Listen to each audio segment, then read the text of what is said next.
Guys ಎಲ್ಲರಿಗೂ ನನ್ನ channel ನಲ್ಲಿ ವೆಲ್ಕಮ್. ಸೊ ಗೈಸ್ ಇವತ್ತಿನ ವಿಡಿಯೋನ ಸ್ಟಾರ್ಟ್ ಮಾಡೋಕ್ಕಿಂತ ಮುಂಚೆ ಒಂದು ಸ್ಮಾಲ್ ಅಪ್ಡೇಟ್ ಅಂತ ಹೇಳ್ತೀನಿ. ಸೊ ಯಾರೆಲ್ಲ ಪರ್ಸನಲ್ ರೀಡಿಂಗ್ ಗೋಸ್ಕರ ಕಾಂಟ್ಯಾಕ್ಟ್ ಮಾಡಬೇಕು ಅಂತ ಅನ್ಕೊಂಡಿದ್ರ, if you are really very interested, just for 300 rupeesಗೆ ಪರ್ಸನಲ್ ರೀಡಿಂಗ್ ಕನ್ಸಲ್ಟೇಷನ್ ಚಾರ್ಜಸ್ ನ ಇಟ್ಟಿದೀವಿ. ನೀವು 300 rupees ಪೇ ಮಾಡಿದ್ರೆ job, career, relationship, marriage, third party situation, ex person ಬಗ್ಗೆ, ಮುಂದೆ ನಿಮ್ಮ ಲೈಫ್ ಅಲ್ಲಿ ಏನಾಗುತ್ತೆ ಪ್ರತಿಯೊಂದಕ್ಕೂ ಗೈಡೆನ್ಸ್ ಬೇಕು, ಕ್ಲಾರಿಟಿ ಬೇಕು, ತುಂಬಾ ಕ್ವಶನ್ಸ್ ಗಳಿದೆ, ತುಂಬಾ ಹೊತ್ತು ಮಾತಾಡಬೇಕು. ನೀವು 300 rupees ಪೇ ಮಾಡಿದ್ರೆ ಎಷ್ಟು ಕ್ವಶನ್ಸ್ ಆದ್ರೂ ಕೇಳಬಹುದು, ಎಷ್ಟೊತ್ತಾದ್ರೂ ಮಾತಾಡಬಹುದು. ಇಷ್ಟೇ ಕ್ವಶನ್ಸ್ ಕೇಳಬೇಕು, ಇಷ್ಟೊತ್ತೇ ಮಾತಾಡಬೇಕು ಅಂತ ಯಾವುದೇ ರೀತಿ ರೂಲ್ಸ್ ಅಂಡ್ ರೆಗ್ಯುಲೇಷನ್ಸ್ ಇರೋದಿಲ್ಲ. ಇವತ್ತು 300 rupees ಪ್ಯಾಕೇಜ್ ಇವತ್ತು ಮತ್ತೆ ನಾಳೆ ಮಾತ್ರ 2 daysಗೆ ಅವೈಲಬಲ್ ಇರುತ್ತೆ.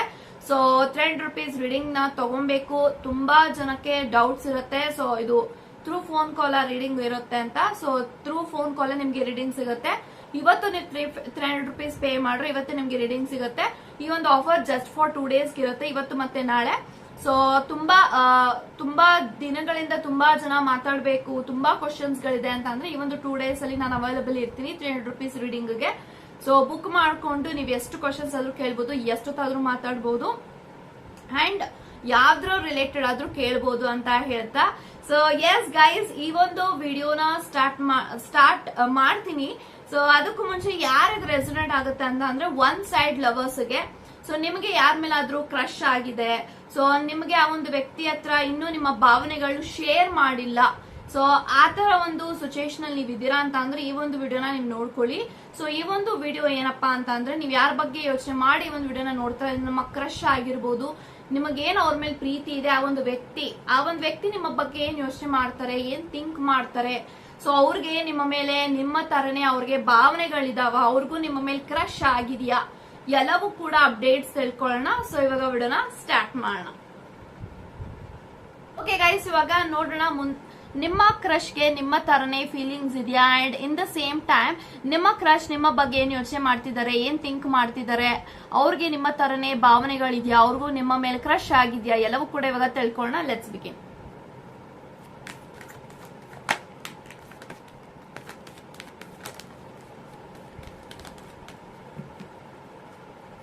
ಸೊ ಐ ಪ್ರೆಸ್ಟೆಸ್ ಇದೆ. ಸೊ ಗೈಸ್ ಯಾರೆಲ್ಲ ಈ ಒಂದು ವಿಡಿಯೋನ ನೋಡ್ತಾ ಇದ್ದೀರಿ, ಐ ಪ್ರೆಸ್ಟೆಸ್ ಇದೆ bottom of the card, and I have 2 of Pentacles, 5 of Cups, okay, Page of Cups and 3 of Wands. Okay guys, so ನನಗೆ ಎಲ್ಲಾ ಕಾರ್ಡ್ಸ್ ಪ್ರಕಾರ ಏನ್ ಇಂಟೆನ್ಷನ್ಸ್ ಬರ್ತಿದೆ, ನಿಮ್ಮ ಕ್ರಶ್ಗೆ ನಿಮ್ಮ ಮೇಲೆ ಕ್ರಶ್ ಆಗಿದ್ಯಾ, ಅವ್ರಿಗೂ ಕೂಡ ನಿಮ್ಮ ತರನೇ ಫೀಲಿಂಗ್ಸ್ ಇದೆಯಾ, ಅಂಡ್ ಆ ಒಂದು ವ್ಯಕ್ತಿ ನಿಮ್ಮ ಬಗ್ಗೆ ಏನ್ ಯೋಚನೆ ಮಾಡ್ತಿದ್ರ ಅಂತಂದ್ರೆ ತುಂಬಾನೇ ಈ ಒಂದು ವ್ಯಕ್ತಿಗೆ ಪೇಜ್ ಆಫ್ ಕಪ್ಸ್ ಇದೆ. ಸೊ ಡೆಫಿನೆಟ್ಲಿ ಅವ್ರಿಗೆ ನಿಮ್ಮ ಮೇಲೆ ಕ್ರಶ್ ಆಗಿದೆ. ಸೊ ನಿಮಗೆ ಮಾತ್ರನೇ ಅವ್ರ ಮೇಲೆ ಕ್ರಶ್ ಆಗಿಲ್ಲ, ಸೊ ಅವ್ರಿಗೂ ಕೂಡ ನಿಮ್ಮ ಮೇಲೆ ಕ್ರಶ್ ಆಗಿದೆ. ನಿಮ್ಮ ತರನೇ ಅವ್ರಿಗೂ ಕೂಡ ಜೆನ್ಯೂನ್ ಆದಂತ ಫೀಲಿಂಗ್ಸ್ ಇದೆ ಅಂತ ಹೇಳ್ಬಹುದು. ಸೊ ನೀವ್ ಯಾರ ಬಗ್ಗೆ ಯೋಚನೆ ಮಾಡಿ ಈ ಒಂದು ವಿಡಿಯೋನ ನೋಡ್ತಾ ಇದ್ರ, ಇವಾಗ ನಿಮ್ಮ ವ್ಯಕ್ತಿ ನಿಮ್ಮನ್ನ ಇಷ್ಟಪಡಕ್ಕೆ ಸ್ಟಾರ್ಟ್ ಮಾಡಿದ್ದಾರೆ, ಲೈಕ್ ಮಾಡಕ್ಕೆ ಸ್ಟಾರ್ಟ್ ಮಾಡಿದ್ದಾರೆ, ನಿಮ್ಮ ಜೊತೆಗೆ ಮಾತಾಡಬೇಕು, ನಿಮ್ಮನ್ನ ಇನ್ನೂ ಬೆಟರ್ ಆಗಿ ಅರ್ಥ ಮಾಡ್ಕೊಬೇಕು. ಸೊ ಆ ಒಂದು ವ್ಯಕ್ತಿಗೆ ಇವಾಗ ಸದ್ಯಕ್ಕೆ ನಿಮ್ಮ ಜೊತೆಗೆ ತುಂಬಾ ಟೈಮ್ ಸ್ಪೆಂಡ್ ಮಾಡಬೇಕು. ತುಂಬಾ ಟೈಮ್ ಸ್ಪೆಂಡ್ ಮಾಡಿದಾಗ ಈ ಒಂದು ವ್ಯಕ್ತಿಗೆ ಡಿಸಿಷನ್ ತಗೊಳ್ಳೋದಕ್ಕೆ ಆ ಒಂದು ವ್ಯಕ್ತಿಗೆ ಹೆಲ್ಪ್ ಆಗುತ್ತೆ ಅಂತ ಅನ್ಕೋತಾ ಇದ್ದಾರೆ. ಯಾಕಂತ ಅಂದ್ರೆ ಅವ್ರಿಗೆ ಗೊತ್ತಿಲ್ಲ ಕ್ಲಾರಿಟಿ ಆಗಿ, ಸೊ ನಿಮ್ಗೂ ಕೂಡ ಅವ್ರ ತರನೇ ಫೀಲಿಂಗ್ಸ್ ಇದೆಯಾ ಅಂತ. ಸೊ ಹಾಗಾಗಿ ಆ ಒಂದು ವ್ಯಕ್ತಿನೂ ಕೂಡ ಕನ್ಫ್ಯೂಷನ್ ಅಲ್ಲಿ ಇದ್ದಾರೆ. ಸೊ 2 of Pentacles ಇದೆ, ಅವರು ಕೂಡ ಕನ್ಫ್ಯೂಷನ್ ಅಲ್ಲಿ ಇದ್ದಾರೆ. ತುಂಬಾನೇ ಅವರ ಮನಸ್ಸು ಚಂಚಲ ಆಗ್ತಾ ಇದೆ. ಒಂದ್ಸತಿ ಅವ್ರಿಗೆ ಅನ್ಸುತ್ತೆ ಇಲ್ಲ ಇವ್ರಿಗೂ ಕೂಡ ನನ್ ಮೇಲೆ ಫೀಲಿಂಗ್ಸ್ ಇದೆ ಅಂತ, ಇನ್ನೂ ಸ್ವಲ್ಪ ಕೆಲವೊಂದ್ಸತಿ ಅವ್ರಿಗೆ ಅನ್ಸುತ್ತೆ ಇಲ್ಲ ಇವ್ರಿಗೆ ಫೀಲಿಂಗ್ಸ್ ಇಲ್ಲ, ನನಗ್ ಮಾತ್ರ ಅವ್ರ ಮೇಲೆ ಆತರ ಫೀಲಿಂಗ್ಸ್ ಇದೆ ಅಂತ ನೀವ್ ಅನ್ಕೋತಾ ಇದ್ರ ಅಥವಾ ಅವರು ಅನ್ಕೋತಾ ಇದಾರೆ. ಇಬ್ಬರೇ ಎನರ್ಜೀಸ್ ಅಲ್ಲಿ ಮಿರರಿಂಗ್ ಆಗ್ತಾ ಇದೆ. ನೀವೇನ್ ಯೋಚನೆ ಮಾಡ್ತಾ ಇದ್ರ ಇನ್ ದ ಸೇಮ್ ಆಂಗಲ್ ಆ ಒಂದು ವ್ಯಕ್ತಿನೂ ನಿಮ್ಮನ್ನ ಅದೇ ರೀತಿ ಯೋಚನೆ ಮಾಡ್ತಿದ್ದಾರೆ. ಸೊ ಈ ಒಂದು ವ್ಯಕ್ತಿ ತುಂಬಾ ವರ್ಷಗಳಿಂದ ನಿಮ್ಗೆ ಪರಿಚಯ ಇರ್ಬೋದು, ಅಥವಾ ಕ್ಲಾಸ್ಮೇಟ್ ಆಗಿರ್ಬೋದು, ಅಥವಾ ಸಮಥಿಂಗ್ ಈ ಒಂದು ವ್ಯಕ್ತಿ ಒಟ್ಟಿಗೆ ಇದ್ದೀರಾ ನೀವಿಬ್ರು ಅಂತ ಅಂದ್ರೆ, ಒಂದೇ ಆಫೀಸ್, ಒಂದೇ ಕ್ಲಾಸ್, ಒಂದೇ ಕಾಲೇಜ್ ಅಥವಾ ಸಮಥಿಂಗ್, ಈ ಎನರ್ಜೀಸ್ ನಂಗೆ ಕಾಣಿಸ್ತಾ ಇದೆ. ನಿಮ್ಮ ಕೊಲೀಗ್ ಇದಾರೆ, ಇವರು ನಿಮ್ಮ ಫ್ರೆಂಡ್ ಇದಾರೆ, ತುಂಬಾ ವರ್ಷಗಳಿಂದ ನೀವು ಅವ್ರನ್ನ ನೋಡ್ಕೊಂಡು ಬಂದಿದ್ದೀರಾ. ಸೊ ಇವಾಗ ಅವ್ರನ್ನ ದಿಢೀರನಾಗಿ ಅವ್ರ ಮೇಲೆ ಇವಾಗ ಕ್ರಶ್ ಆಗಿಲ್ಲ ನಿಮ್ಗೆ. ಸೊ ಸ್ಟಾರ್ಟಿಂಗ್ ಇಂದನೂ ಈ ಒಂದು ವ್ಯಕ್ತಿಗೆ ನಿಮ್ಮ ಮೇಲೆ ಫೀಲಿಂಗ್ಸ್ ಇದೆ. ಇನ್ ದ ಸೇಮ್ ಟೈಮ್ ನಿಮ್ಗೂ ಕೂಡ ಅವ್ರ ಮೇಲೆ ತುಂಬಾನೇ ಫೀಲಿಂಗ್ಸ್ ಇದೆ. ಅದನ್ನ ನೀವು ಲವ್ ಕ್ರಶ್ ಅಥವಾ ಜಸ್ಟ್ ಇನ್ಫ್ಯಾಕ್ಚುಯೇಷನ್ ಅಟ್ರಾಕ್ಷನ್ ಅಂತ ನೀವು ಕನ್ಫ್ಯೂಷನ್ ಅಲ್ಲಿ ಇದ್ರಿ. ಬಟ್ ಇವಾಗ ನಿಮ್ಗೆ ಅವ್ರ ಮೇಲೆ ಕ್ಲಾರಿಟಿ ಇದೆ. ಸೊ ಇದು ಜಸ್ಟ್ ಅಟ್ರಾಕ್ಷನ್ ಅಲ್ಲ, ಇದು ಪ್ರೀತಿ ಅಂತ ನಿಮ್ಗೆ ಅರ್ಥ ಆಗಿದೆ. ಇನ್ ದ ಸೇಮ್ ಟೈಮ್ ಆ ಒಂದು ವ್ಯಕ್ತಿಗೂ ಕೂಡ ತುಂಬಾನೇ ಫೀಲಿಂಗ್ಸ್ ಆಗ್ತಿದೆ. ಸೊ ನಿಮ್ಮನ್ನ ಅವರು ಲೈಕ್ ಮಾಡಕ್ಕೆ ಸ್ಟಾರ್ಟ್ ಮಾಡಿದ್ದಾರೆ. ಇತ್ತೀಚೆಗೆ ನಿಮ್ಮ ಜೊತೆಗೆ ಜಾಸ್ತಿ ಟೈಮ್ ಸ್ಪೆಂಡ್ ಮಾಡ್ಬೇಕು, ಇವ್ರ ಜೊತೆಗೆ ತುಂಬಾನೇ ಹರಟೆ ಹೊಡಿಬೇಕು ಅಂತ ಅವ್ರಿಗೆ ಫೀಲ್ ಆಗ್ತಾ ಇದೆ. ಸೊ ಇದೆಲ್ಲ ಆ ಒಂದು ವ್ಯಕ್ತಿಗೆ ಅನಿಸ್ತಾ ಇದೆ ಅಂತಂದ್ರೆ ಡೆಫಿನೆಟ್ಲಿ ಒಂದು ವ್ಯಕ್ತಿ ಫೀಲಿಂಗ್ಸ್ ನ ಶೇರ್ ಮಾಡ್ಕೊಳ್ಳೋರು ಇದಾರೆ ಅಂತ ಹೇಳ್ಬೋದು. ಬಿಕಾಸ್ ಪೇಜ್ ಆಫ್ ಕಪ್ಸ್ ಇರೋದ್ರಿಂದ ಈ ಒಂದು ವ್ಯಕ್ತಿ ನಿಮ್ಮ ಹತ್ರ ಅವ್ರಿಗೆ ಏನ್ ಫೀಲ್ ಆಗ್ತಾ ಇದೆ ನಿಮ್ಮ ವಿಚಾರವಾಗಿ ಡೆಫಿನೆಟ್ಲಿ ಅದನ್ನ ಅವ್ರು ನಿಮ್ಮ ಹತ್ರ ಶೇರ್ ಮಾಡ್ಕೊಳ್ತಾರೆ ಮುಂದೆ ಬರುವಂತ ದಿನಗಳಲ್ಲಿ. ಬಟ್ ಈ ಒಂದು ವ್ಯಕ್ತಿಗೆ ಸ್ವಲ್ಪ ಭಯ ಇದೆ ಅಂತ ಹೇಳ್ತೀನಿ, ಸ್ವಲ್ಪ ಶೈನೆಸ್ ಇದೆ. ಸೊ ನೀವ್ ಯಾವ ತರ ತಿಳ್ಕೊತೀರಾ, ಯಾವ ತರ ಇದ್ರ ಬಗ್ಗೆ ನೀವು ಡೀಲ್ ಮಾಡ್ತೀರಾ. And at the same time this person feel very much attracted. So emotionally physically mentally ನಿಮ್ಮ ಒಂದು ಮೇಲೆ ತುಂಬಾನೇ ಅಟ್ರಾಕ್ಟ್ ಆಗ್ತಿದ್ದಾರೆ. ಸೊ ಇದನ್ನೆಲ್ಲ ನೋಡಿದಾಗ this is not like casual feelings ಅಲ್ಲ, ಸಮಥಿಂಗ್ ಬಿಯಾಂಡ್. ಸೊ ಈ ರೀತಿ ಅವ್ರಿಗೆ ಅನಿಸ್ತಾ ಇದೆ. ಸೊ ಡೆಫಿನೆಟ್ಲಿ ಗೈಸ್ ಈ ಒಂದು ವ್ಯಕ್ತಿಗೂ ಕೂಡ ನಿಮ್ಮ ಮೇಲೆ ಜೆನ್ಯೂನ್ ಆದಂತ ಫೀಲಿಂಗ್ಸ್ ಇದೆ, ಲಾಯಲ್ ಆಗಿದ್ದಾರೆ ಅಂತಾನೆ ಹೇಳ್ಬಹುದು. So this person is actually made for you. So I think I am getting that much of a intuition where ಈ ಒಂದು ವ್ಯಕ್ತಿಗೂ ಕೂಡ ನಿಮ್ಮ ಮೇಲೆ ತುಂಬಾ ರೆಸ್ಪೆಕ್ಟ್ ಇದೆ, ಗೌರವ ಇದೆ. And at the same time ನೀವು ಅವ್ರ ಜೊತೆಗೆ ಇರೋದನ್ನ ನೋಡಿ ಅಂಡ್ ನೀವು ಎಷ್ಟು ರೀತಿನಲ್ಲಿ ಹೆಂಗ್ ಮಾತಾಡ್ತೀರಾ, ಯಾವ ತರ ನೀವು ಇರ್ತೀರಾ ಅಂಡ್ ನಿಮ್ಮ ಬಾಂಡಿಂಗ್ಸ್ ಎಲ್ಲವೂ ಕೂಡ ಈ ಒಂದು ವ್ಯಕ್ತಿ ಗಮನಿಸ್ತಾರೆ. And in the same time ನೀವು ಬೇರೆಯವ್ರ ಹತ್ರ ಇರೋದಾಗಿರ್ಬೋದು, ಇವ್ರ ಹತ್ರ ಇರೋದಾಗಿರ್ಬೋದು, there is lot of difference. And ನೀವು ಎಲ್ಲಾರ ಹತ್ರನೂ ಮಾತಾಡಲ್ಲ, ಮಿಂಗಲ್ ಆಗಲ್ಲ, ತುಂಬಾನೇ ರಿಸರ್ವ್ಡ್ ಕ್ಯಾಂಡಿಡೇಟ್. ಸೊ ಇದು ಅವ್ರಿಗೆ ಗೊತ್ತಿದೆ. ಒಂದು ವ್ಯಕ್ತಿ ನನ್ನ ಜೊತೆಗಿದ್ದಾಗೆ ಬೇರೆಯವ್ರ ಜೊತೆಗೆ ಇರಕ್ಕಾಗಲ್ಲ. ಸೊ ನನ್ ಜೊತೆಗೆ ಮಾತ್ರ ಆತರ ಒಳ್ಳೆ ಸಲಿಗೆಯಿಂದ ಇರ್ತಾರೆ. ಸೊ ಇದನ್ನೆಲ್ಲ ನೋಡಿದಾಗ ಅವ್ರಿಗೆ ಅನ್ಸುತ್ತೆ ಹೌದು ಇದು ಪ್ರೀತಿನೇ ಅಂತ. ಬಟ್ ಆ ಪ್ರೀತಿನ ಒಂದು ವ್ಯಕ್ತಿ ಹೇಳ್ಕೊಳಕ್ಕೆ ತುಂಬಾನೇ ಮುಜುಗರ ಪಡ್ತಿದ್ದಾರೆ, ಭಯ ಪಡ್ತಿದ್ದಾರೆ, ನೀವ್ ಯಾವ ತರ ರಿಯಾಕ್ಟ್ ಮಾಡ್ತೀರಾ ಅಂತ. But this person doesn't know how to like comment tell you ನಾನು ಇಷ್ಟ ಪಡ್ತಾ ಇದೀನಿ, ನಿಮಗೆ ಯಾವ ತರ ಫೀಲ್ ಆಗ್ತೀನಿ ನಾನು, ನಿಜವಾಗ್ಲೂ ನನ್ನ ನೀವು ಸ್ವೀಕರಿಸಬಹುದಾ, ಆಕ್ಸೆಪ್ಟ್ ಮಾಡಬಹುದಾ, ಈ ತರದೆಲ್ಲ ಕೇಳಬೇಕು ಅಂತ ಅವ್ರ ಮನ್ಸಿನಲ್ಲಿ ತುಂಬಾ ಸತಿ ಅನ್ಕೊಂಡಿದ್ದಾರೆ. ತುದಿಗಾನ ಬಂದು ಈ ಒಂದು ವ್ಯಕ್ತಿ ನಿಮ್ಮ ಹತ್ರ ಅವರ ಫೀಲಿಂಗ್ಸ್ ನ ಹೇಳ್ಕೊಂಡಿಲ್ಲ.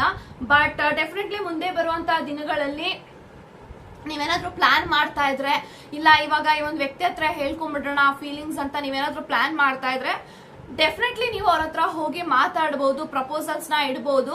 ಸೊ ಅವರು ಡೆಫಿನೆಟ್ಲಿ ನಿಮ್ಮ ಹತ್ರ ಅಕ್ಸೆಪ್ಟ್ ಮಾಡ್ತಾರೆ ನಿಮ್ಮ ಪ್ರಪೋಸಲ್ಸ್ ನ ಅಂತ ಹೇಳ್ತೀನಿ. Because this person has lots of emotions towards you. So ತುಂಬಾನೇ ಫೀಲಿಂಗ್ಸ್ ಇದೆ, ತುಂಬಾ ಈ ಒಂದು ವ್ಯಕ್ತಿ ಆಕ್ಚುಲಿ ಮಿಸ್ ಮಾಡ್ಕೋತಿದ್ದಾರೆ ನಿಮ್ಮನ್ನ. ಸೊ ಮೇ ಬಿ ನೀವು ಏನಾದ್ರೂ ಲೀವ್ ಹಾಕಿದ್ರೆ ಆಫೀಸ್ಗೆ ಅಥವಾ ಸಮಥಿಂಗ್, ನೀವಿಬ್ರು ನಿಮ್ಮ ಪರ್ಸನ್ ನಿಮ್ಮನ್ನ ಮಿಸ್ಸಿಂಗ್ ಎನರ್ಜಿ ಕಾಣಿಸ್ತಾ ಇದೆ. ಬಿಕಾಸ್ 3 of Wands ಅಥವಾ ನೀವು ಅವ್ರನ್ನ ಇಗ್ನೋರ್ ಮಾಡ್ತಾ ಇದ್ದೀರಾ, ಅವಾಯ್ಡ್ ಮಾಡ್ತಾ ಇದ್ದೀರಾ ಇಂಟೆನ್ಷನಲಿ ಅಂತ ಅಂದ್ರೆ. So definitely this person is very much attached and ಇವರು ನಿಮ್ಮ ಮಾತುಗಳನ್ನ ಅಂಡ್ ನೀವು ಮಾಡುವ ತುಂಟಾಟಗಳನ್ನ ಮಿಸ್ ಮಾಡ್ಕೋತಿದ್ದಾರೆ. ಅಂಡ್ ಅವರು ಓಲ್ಡ್ ಪರ್ಸನ್ ನ ಮಿಸ್ ಮಾಡ್ಕೋತಿದ್ದಾರೆ ಅಂತ ಬರ್ತಾ ಇದೆ. So definitely yes guys, this person is having lots of emotions. So emotions ನ ನೀವು ಹೇಳ್ಕೊಬಹುದು, ಪ್ರಪೋಸಲ್ಸ್ ನ ನೀವು ಒಂದು ವ್ಯಕ್ತಿಗೆ ಕೊಡಬಹುದು, ಕಮಿಟ್ಮೆಂಟ್ ಕೊಡಬಹುದು. ಇವ್ರು ಅಕ್ಸೆಪ್ಟ್ ಮಾಡ್ತಾರೆ ಅಂದ್ರೆ ಡೆಫಿನೆಟ್ಲಿ ಅಕ್ಸೆಪ್ಟ್ ಮಾಡ್ತಾರೆ. ಅಂಡ್ ಅವ್ರಿಗೆ ಫೀಲಿಂಗ್ಸ್ ಇದೆಯಾ, ಪ್ರೀತಿ ಇದೆಯಾ, ನನ್ನನ್ನ ಗೌರವಿಸ್ತಾರ, ಅವ್ರೇನಾದ್ರೂ ಬೈತಾರ, ಈ ತರದೆಲ್ಲ ನಿಮ್ಗೆ ಡೌಟ್ಸ್ ಇದ್ರೆ ಯಾವುದೇ ಕಾರಣಕ್ಕೂ ಎದುರ್ಕೊಳಕ್ ಹೋಗ್ಬೇಡಿ. ಅವ್ರಿಗೆ ನಿಮ್ಮ ಮೇಲೆ ಅದೇ ರೀತಿ ಭಾವನೆಗಳಿದೆ. ಸೊ ಅವ್ರು ಆಕ್ಚುಲಿ ವೇಟ್ ಮಾಡ್ತಿದ್ದಾರೆ, ಯಾವಾಗ ಇವ್ರು ನಂಗೆ ಪ್ರಪೋಸ್ ಮಾಡ್ತಾರೆ, ನನ್ನ ಇಷ್ಟ ಆದ್ರೆ ಇಷ್ಟೊತ್ತಿಗೆ ಪ್ರಪೋಸ್ ಮಾಡ್ಬೇಕಾಗಿತ್ತು, ಯಾಕೆ ಮಾಡ್ತಾ ಇಲ್ಲ, ಸೊ ನಾನ್ ಚೆನ್ನಾಗಿಲ್ವಾ, ನಾನು ಅವ್ರ ಜೊತೆಗೆ ತಕ್ಕಂತ ಪಾರ್ಟ್ನರ್ ಅಲ್ವಾ, ಸೊ ಅವ್ರು ಯಾವ ತರ ಇರುವಂತ ವ್ಯಕ್ತಿನ ಇಷ್ಟ ಪಡ್ತಾರೆ ಎಲ್ಲಾನು ಕೂಡ ತಿಳ್ಕೊಬೇಕು ಅಂತ ಅನ್ಕೊಂಡಿದ್ದಾರೆ. ಸೊ ಈ ಒಂದು ವ್ಯಕ್ತಿನ ನೀವು ಮನಸಾರೆ ಇಷ್ಟಪಟ್ಟಿದ್ದೀರಾ, ಮನಸಾರೆ ಒಪ್ಕೊಂಡಿದ್ದೀರಾ, ಎಕ್ಸೆಪ್ಟ್ ಮಾಡಿದ್ದೀರಾ ಅವ್ರನ್ನ ಲೈಫ್ ಪಾರ್ಟ್ನರ್ ಆಗಿ. ಅದೇ ಒಂದು ಮನಸ್ಥಿತಿನಲ್ಲಿ ನಿಮ್ಮ ಕ್ರಶ್ ಕೂಡ ಇದ್ದಾರೆ. ಸೊ ಡೆಫಿನೆಟ್ಲಿ ಗೈಸ್, ಶೈನೆಸ್ ಬೇಡ, ಭಯ ಬೇಡ, ಅವ್ರನ್ನ ನೀವು ಅಕ್ಸೆಪ್ಟ್ ಮಾಡ್ಬೋದು ಆಸ್ ಅ ಲೈಫ್ ಪಾರ್ಟ್ನರ್. ಅವರು ಕೂಡ ನೀವು ಯಾವಾಗ ಪ್ರಪೋಸ್ ಮಾಡ್ತೀರಾ, ಪ್ರಪೋಸಲ್ ಕೊಡ್ತೀರಾ, ಕೊಡಲ್ವಾ ಅನ್ನೋ ಒಂದು ಕನ್ಫ್ಯೂಷನ್ ಅಲ್ಲಿ ಇದ್ದಾರೆ. ಸೊ ಡೆಫಿನೆಟ್ಲಿ ಅವ್ರಿಗೆ ನಿಮ್ಮ ಮೇಲೆ ಯಾವುದೇ ರೀತಿ ಕೆಟ್ಟ ಭಾವನೆಗಳಿಲ್ಲ. ಸೊ ಪಾಸಿಟಿವ್ ಆಗಿದ್ದಾರೆ. ಸೊ ಅವರು ಕೂಡ ಅಷ್ಟೇ ಲೈಕ್ ಎಕ್ಸೈಟ್ಮೆಂಟ್ ಅಲ್ಲಿ ಇದ್ದಾರೆ. ಸೊ ಅವ್ರಿಗೆ ನಾನು ಇಷ್ಟ ಆಗಿದೆ. ಡೆಫಿನೆಟ್ಲಿ ಆ ಒಂದು ವ್ಯಕ್ತಿ ಬಂದು ನನಗೆ with in this year, at least with in this year ಅಲ್ಲಿ ನನಗೆ ಪ್ರಪೋಸಲ್ಸ್ ಕೊಡ್ಲಿ ಅಂತ ಅವರು ಕೂಡ ನಿಮ್ಮನ್ನ ಮ್ಯಾನಿಫೆಸ್ಟ್ ಮಾಡ್ತಿದ್ದಾರೆ. This person is also manifesting you and this person is also definitely feeling like very happy. Like ನೀವು ಅವ್ರ ಲೈಫ್ ಅಲ್ಲಿ ಸಿಕ್ಕಿರೋದಕ್ಕೆ ತುಂಬಾನೇ ಒಳ್ಳೆ ಫೀಲ್ ಅಂದ್ರೆ ಲೈಕ್ ಒಳ್ಳೆ ಫೀಲ್ ಮಾಡ್ತಿದ್ದಾರೆ. ನಿಮ್ ಬಗ್ಗೆ ಯೋಚನೆ ಮಾಡಿದಾಗೆಲ್ಲ ಅವ್ರಿಗೆ ಮುಖದಲ್ಲಿ ಅನ್ಎಕ್ಸ್ಪೆಕ್ಟೆಡ್, ಅವ್ರಿಗೆ ಗೊತ್ತಾಗಲ್ಲ, ಸ್ಮೈಲ್ ಮಾಡ್ತಿರ್ತಾರೆ. ಸೊ ಇದೆಲ್ಲ ನೋಡಿದಾಗ yes you can propose them and ತುಂಬಾನೇ ಒಳ್ಳೆ ಬಾಂಡಿಂಗ್ ಇದೆ ನಿಮ್ಮಿಬ್ರು ಮಧ್ಯ, ತುಂಬಾನೇ ಲೈಕ್ ಮ್ಯೂಚುವಲ್ ಅಂಡರ್ಸ್ಟ್ಯಾಂಡಿಂಗ್ ಇದೆ ಅಂಡ್ ತುಂಬಾ ಒಬ್ರಿಗೊಬ್ರಿಗೂ ಬಿಟ್ಕೊಡಲ್ಲ ಸಿಚುಯೇಷನ್ ಬಂದಾಗ. ಸೊ ಆ ತರ ಸಿಚುಯೇಷನ್ ನಿಮ್ಮ ಜೀವನದಲ್ಲಿ ತುಂಬಾ ಸತಿ ಬಂದಿರ್ಬೋದು. ಅವ್ರು ಯಾವ್ದೇ ಕಾರಣಕ್ಕೂ ನಿಮ್ಮನ್ನ ಬಿಟ್ಕೊಟ್ಟಿಲ್ಲ, ಮುಂದೆನೂ ಕೂಡ ಬಿಟ್ಕೊಡಲ್ಲ. So this person is your strength.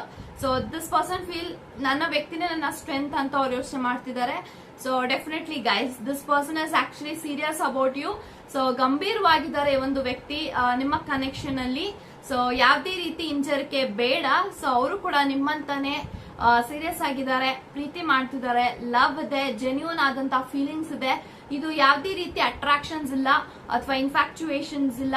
So definitely it's a pure connection. This person is from your past ಅಂತಾನೂ ಕೂಡ ಹೇಳ್ಬೋದು, because I am strongly getting that vibration. So ನೀವು ಯಾರ ಬಗ್ಗೆ ಯೋಚನೆ ಮಾಡಿ ಒಂದು ವಿಡಿಯೋನ ನೋಡ್ತಾ ಇದ್ದೀರಿ, ಆ ಒಂದು ವ್ಯಕ್ತಿ ನಿಮ್ಮ past life connection, past life lover, ಅಂದ್ರೆ ಹೋದ ಜನ್ಮದಿಂದನೂ ಈ ಒಂದು ವ್ಯಕ್ತಿ ನಿಮ್ಮ ಜೊತೆಗೆ ಇದ್ದಾರೆ.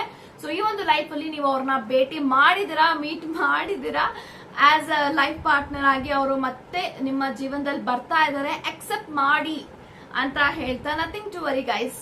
ಸೊ ಎಲ್ಲ ಒಳ್ಳೇದಾಗುತ್ತೆ ಅಂತ ಹೇಳ್ತಾ, God bless you and take care guys.